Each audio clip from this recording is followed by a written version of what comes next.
Labarin duniya da farko ga muhimman kanunsu. Kafar yada labarai ta BBC ta ba wa shugaban Amurka Donald Trump haƙuri bisa yada wani shiri da ta bayyana cewa ba ta yi hakan da gangan ba. Gwamnatin Beijing ta gargaɗi makwabciyarta da kada ta kuskura ta yi wani yunƙuri na gwajin makami.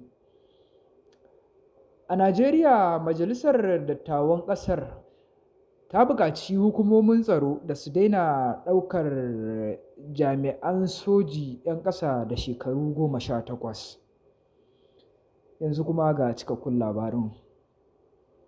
Shugaban Amurka Donald Trump ya bayyana cewa zai maka kafar yada labarai ta BBC a gaban kotu bisa zarginta da datse wani shiri da aka gudanar a shekarar da ta gabata, inda ya bayyana cewa yana neman diyyar dala biliyan 1.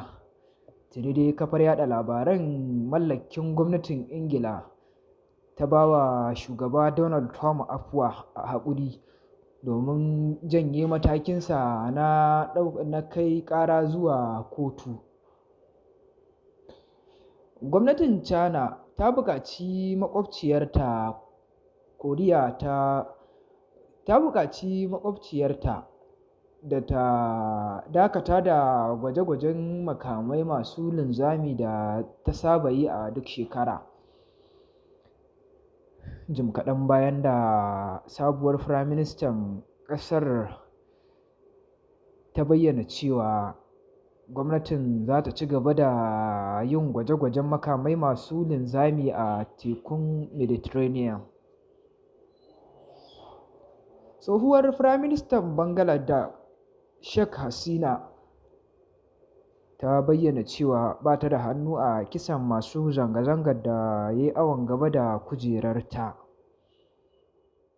Ƙarshen labarin duniyar.